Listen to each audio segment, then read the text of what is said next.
herzlich willkommen zu Radar, einem Podcast von Habecker. Ich bin Sandja und mit mir am Mikrofon ist der Malik. Salut. Malik, das heutige Thema, das wir auf dem Radar haben, ist ein spezielles Thema. Um was geht es heute? Es geht heute um Gänsehautmomente. Wie sind wir auf das gekommen? Wir sind auf das gekommen, weil wir uns überlegt haben, was sind schöne oder was sind Merkmale. Merkmale. Ja, das Problem haben wir immer wieder. Merkwürdig ist das falsche Wort für etwas, was würdig ist, um sich zu merken. Genau. Denkwürdig. Denkwürdig, ja. Was gibt es noch für einen Begriff? Nein, das ist eigentlich auch memorabel. Das Also, wenn ihr das Wort für merkwürdig, würdig, um sich zu merken, wisst, könnt ihr uns das ja vielleicht schreiben. Das ist tatsächlich ein Problem, das ich immer wieder habe, dass ich das Wort nicht finde. Genau, ja. Auf jeden Fall, was ich eigentlich damit wollte sagen, sind es Momente, die so emotional, berührend und schön sind, dass der ganze Körper Gänsehaut hat, also die Haare zu Berge stehen. Vielleicht, wenn wir gerade schnell mit dem Körper anfangen. Was passiert im Körper? Google, Recherchen helfen. Wir kennen es ja alle. Das sind Hörli, die aufstehen und so die kleinen Hübel, die man auf der Haut bekommt, am ganzen Körper, wenn es sehr intensiv ist, wirklich an den Armen, an den Beinen, eigentlich wirklich am ganzen Körper, bloß sieht man es nicht überall. Also an Flächen, wo die Haut so ledrig ist oder wo sie sehr straff ist, wo es wenig Fett drunter hat, sieht man es viel weniger. Was passiert? Es ist eigentlich das Haar, das sich aufrichtet. Über so einen kleinen Muskel, der eigentlich um jedes Haar, um jede Poren ist. Der zieht sich zusammen, dann stellt sich das auf. Plus tut die obere Teil der Haut sich wie zusammenziehen und es gibt das kleine Hübeli quasi um jede Pore herum. Es ist also eine physische Reaktion. Eine Reaktion auf was, Malik? Es ist, und das ist ganz spannend, es ist eine Reaktion ursprünglich eigentlich auf Kälte. Also das heisst, sowohl bei Mensch als auch bei Tier ist Gänsehaut als Reaktion auf Kälte entstanden. Also es ist eine autonome Reaktion vom Nervensystem, gesteuert von der Kontraktion vom Haarbalgmuskel. Das ist der Muskel, der unterhalb vom Haartalg ist. So dass sich dann der Haarfollikel, also das ist der Teil gerade unmittelbar über der Haarwurzeln, über die Hautoberfläche erhebt. Und das ist eine Reaktion, eben wie gesagt, auf Kälte. Und jetzt fragt man sich, was bringt das bei Kälte? Bei Menschen bringt es tatsächlich nicht so viel, weil wir haben nicht so viel Haar. Aber bei Tieren löst die Reaktion von der aufstehenden Haare aus, dass sie einerseits grösser wirken. Und das ist sinnvoll, wenn sie jetzt zum Beispiel in einer Kampfsituation sind. Andererseits, und da kommen wir wieder zurück auf die Kälte, kann mehr Luft dazwischen. Und es tut ein bisschen, wenn das passiert mit den Haaren, dass die raufkommen, kommt ein bisschen Talg raus. Und das tut so eine natürliche Talgschicht auf die Haut legen, was dann auch nochmal die Schweißdunstung verhindert, also die Schweißverdunstung verhindert. Und das wärmt. Und genau mit den Haaren, die zu Bergen stehen, dort gibt es nachher Raum für Luft, wo dann auch Luft reinkommen kann, die dann auch wiederum isoliert. Warme Luft. Genau.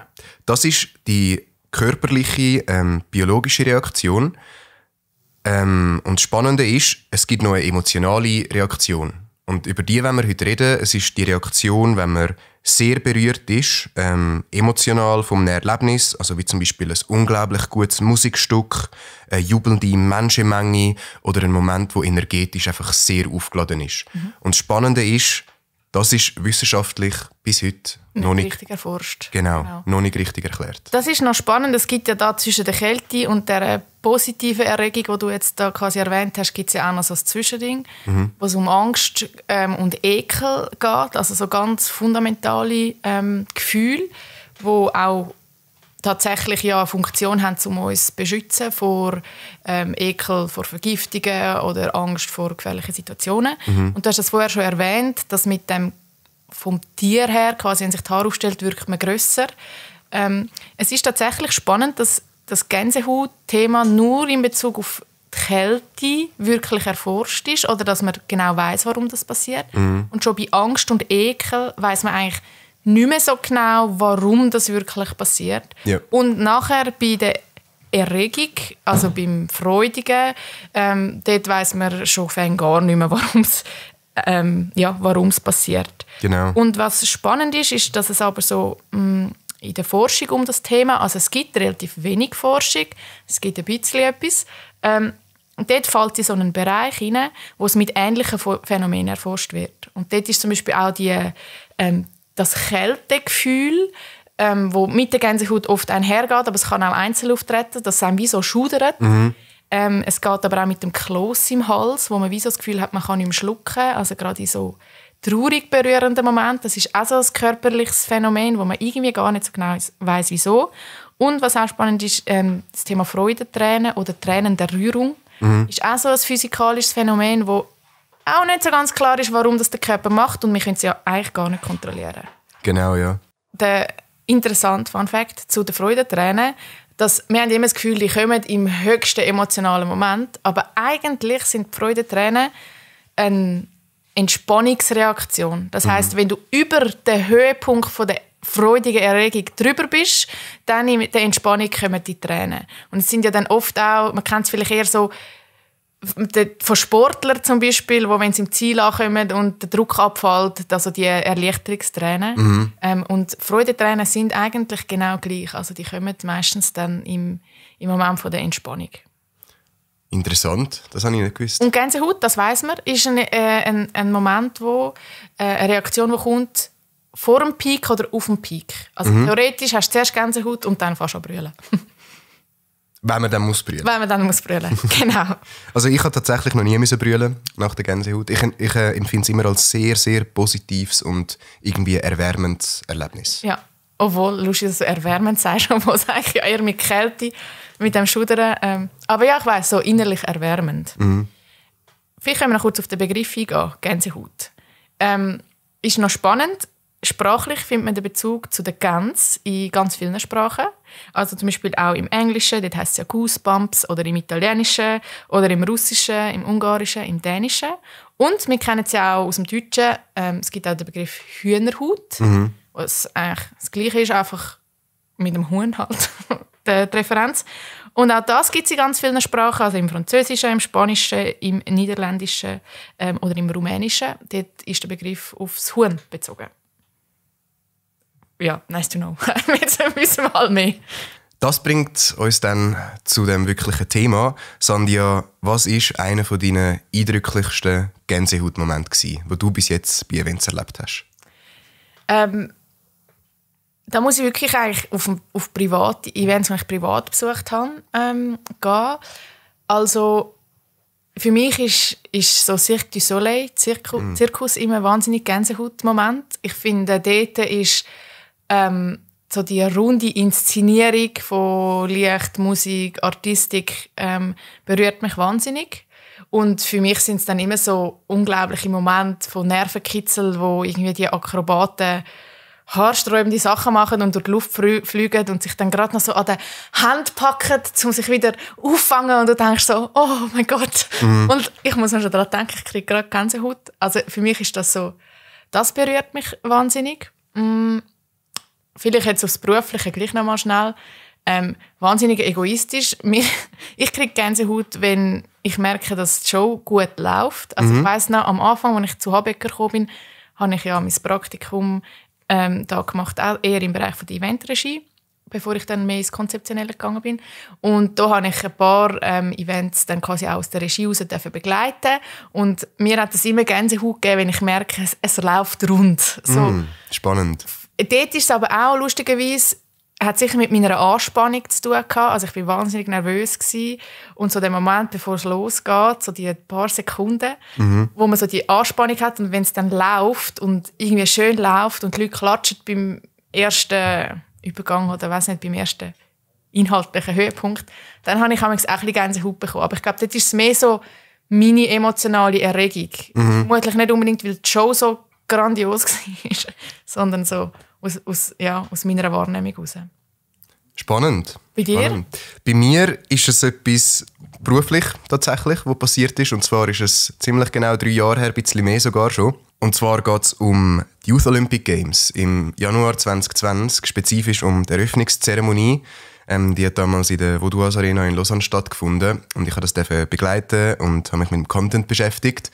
Und dann hat es einen Moment gegeben, und lustigerweise, die Show hat noch nicht mal angefangen gehabt. Es war Pre-Show, die Leute waren schon im Stadion, es ist ein bisschen Musik gelaufen, hin und wieder hat mal irgendjemand etwas moderiert. Und dann hat es immer so Zwischenpausen gegeben, wo nichts los war. Und dann am Publikum war es wahrscheinlich ein bisschen langweilig, aber die hatten alle mega gute Laune, sind alle hyped gewesen. Und dann haben sie angefangen, Publikumswellen zu machen. Oh, ja. Und die Publikumswellen, ein paar Mal hin und her gegangen, so die Hälfte haben mitgemacht, aber die Leute sind hyped gewesen, haben immer mehr mitgemacht.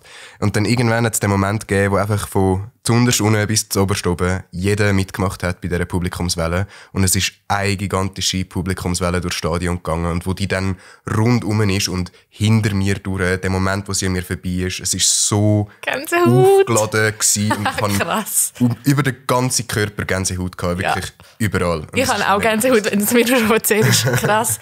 Glaubst du, dass jeder einzelne Mensch in diesem Stadion auch Gänsehaut hat? Ich glaube, das ist schon krass, wenn du so Teil von etwas Grossem bist. Ja, also ich kann jetzt nicht sagen, ob das alle so wahrgenommen haben, aber für mich war es ein Moment, der unvorstellbar energetisch war. Ja. Also einfach wow, einfach aufgeladen. Ja, krass.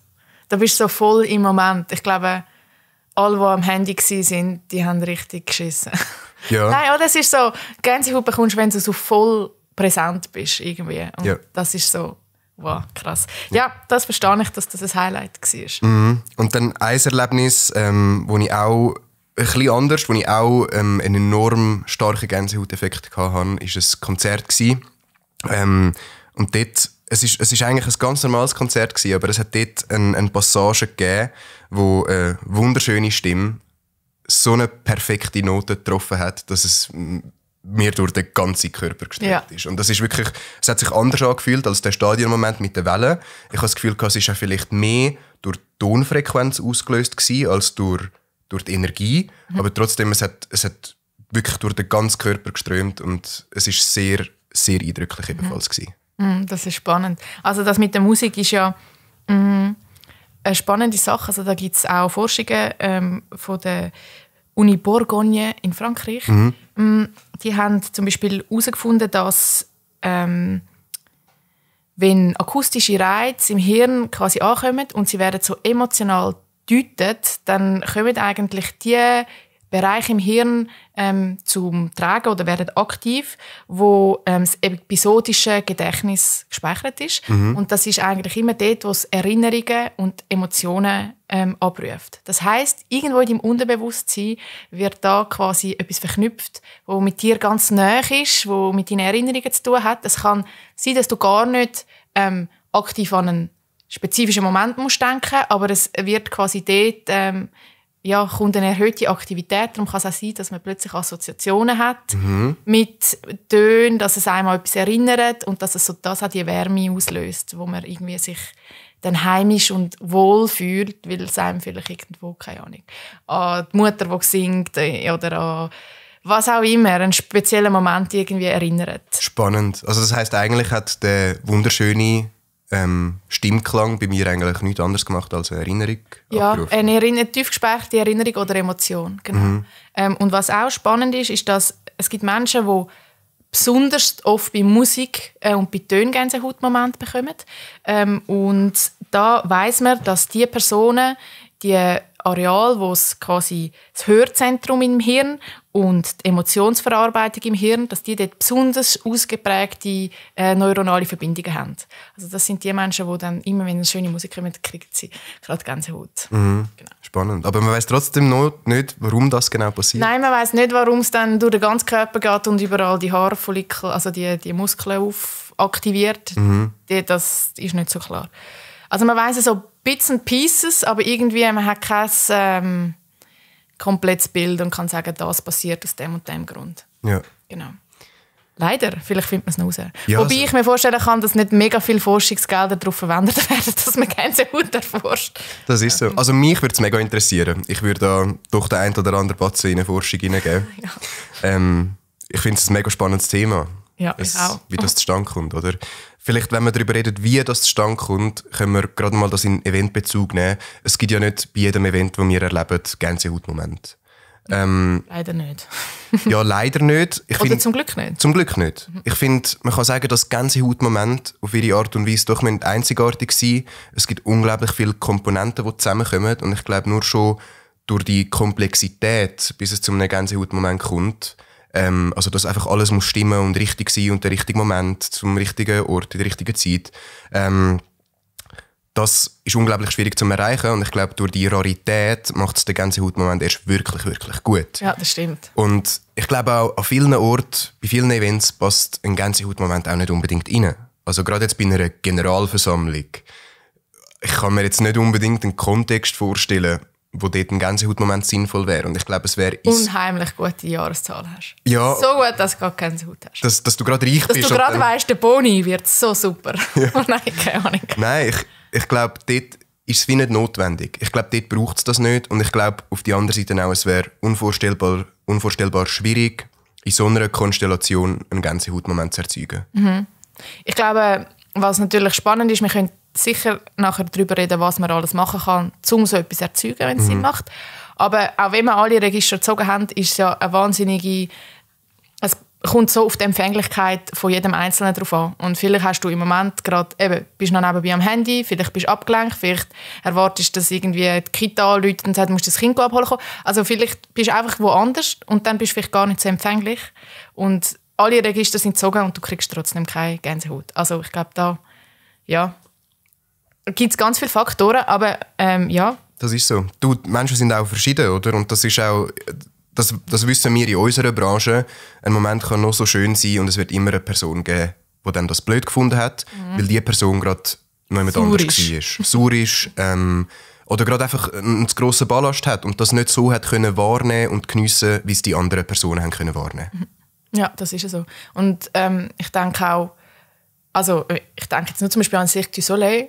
Also für mich ist es mega positiv, aber vielleicht jemand, der Höhenangst hat und fast nicht hinschauen kann, wenn da die Artisten durch die Luft fliegen, der hat vielleicht so Angst, dass also er Angstschweiß hat als Gänsehaut.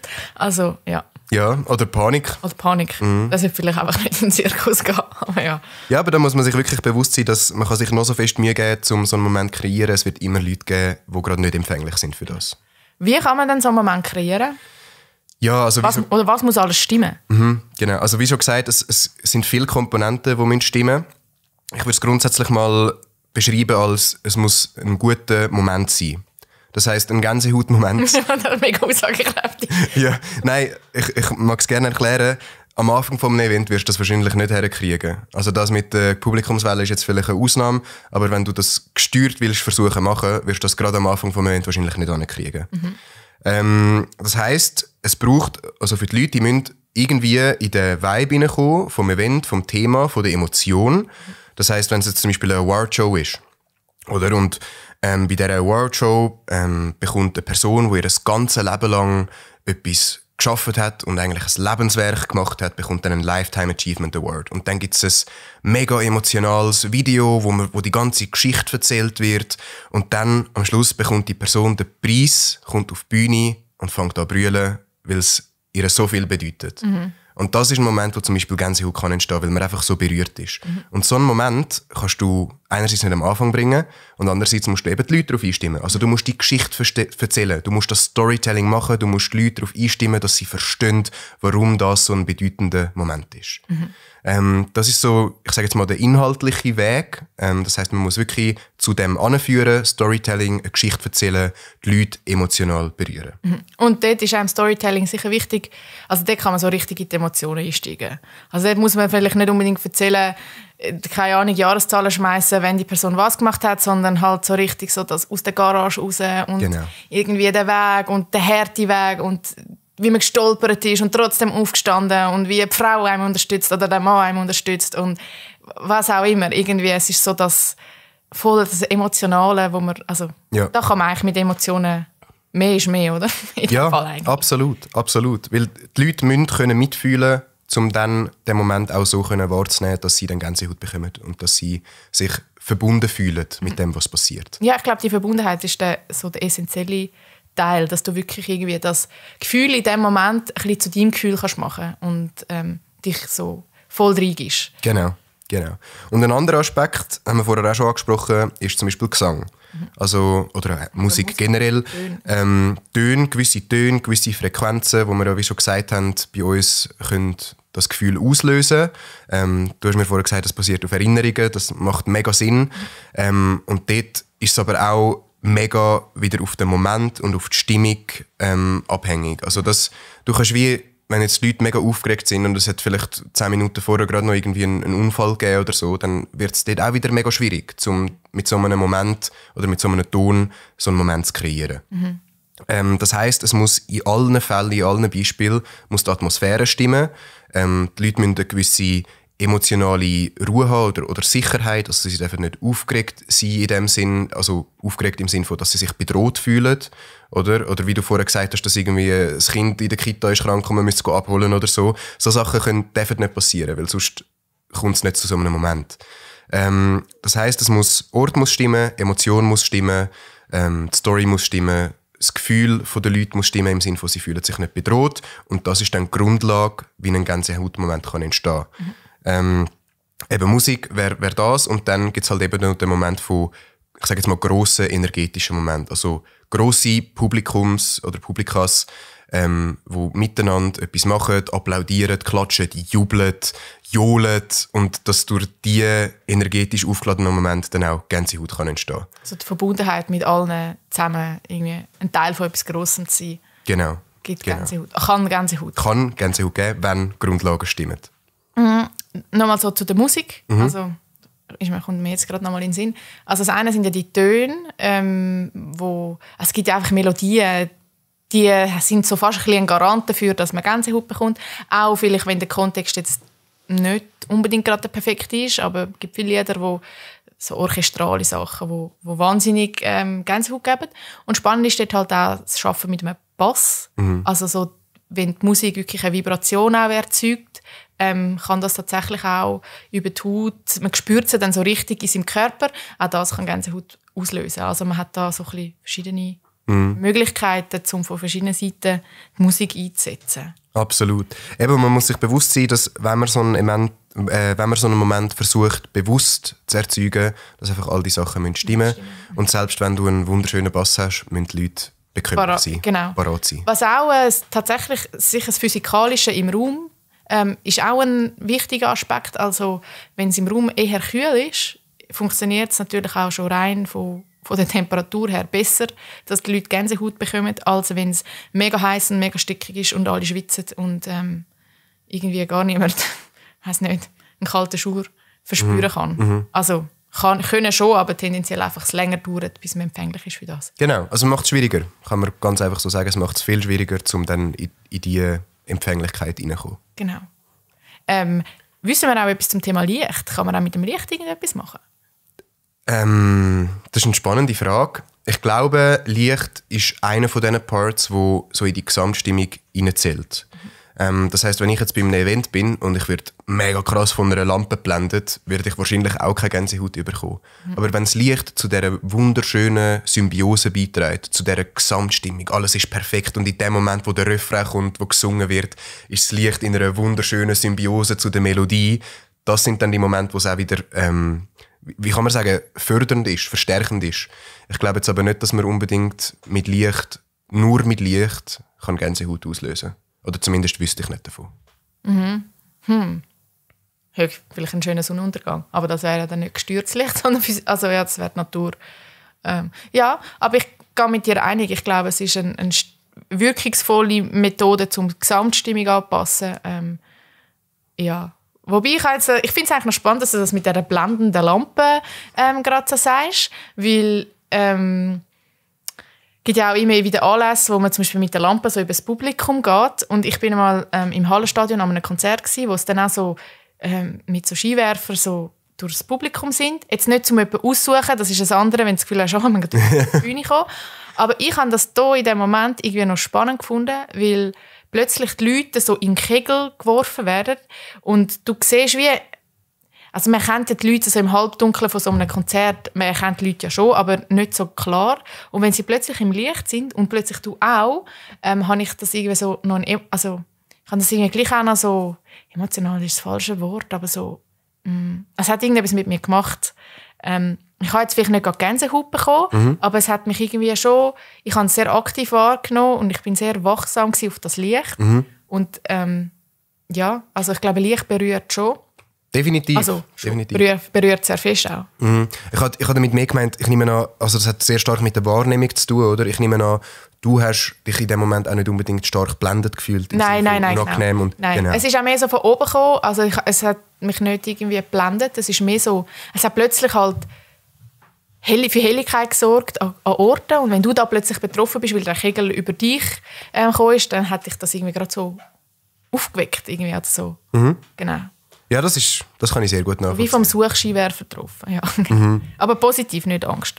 Ich glaube, das wäre so rundum ums Event. Und als kleiner Bonus, etwas, was wir jetzt noch nicht angesprochen haben und auch Gänsehaut erzeugt, ist, ich nenne es jetzt mal Kopfkrauler. Ich weiss nicht, ob das so heisst. Genau, das Ding mit diesen Metallsträngen, wo man sich oben auf den Kopf drüber stülpen kann. Und durch die, ich sage jetzt mal, Stimulation entsteht auch bei sehr vielen Leuten Gänsehaut. Ich weiss nicht, ob es ist eigentlich wie ein... Also das Schudern? Ja, es ist so, es kützelt einem so vom Kopf und es gibt wahnsinnig, ja. Aber das heisst, glaube ich, nicht, also ich weiss nicht, wie das heisst, Kopfkrauler oder Kopf... Also, liebe Zuhörerinnen und Zuhörer, falls ihr wisst, wie man das genau nennt, so einen Kopfkrauler, die erste Person, die uns kann in die Kommentare reinschreiben, wie das Ding wirklich heisst, die gewinnt so einen Kopfkrauler. Machen wir es doch so. Ja, und falls ihr noch mehr wissen wollt, dann geht doch auf unsere Webseite habecker.ch/radar oder falls ihr Anmerkungen habt oder Fragen, dann schreibt uns ein Mail an radar@habecker.ch. Yes, wir freuen uns über alle, die sich melden. Wir freuen uns. Damit wären wir am Ende angekommen, Sandia. Ja, und bis zum nächsten Mal. Bis zum nächsten Mal.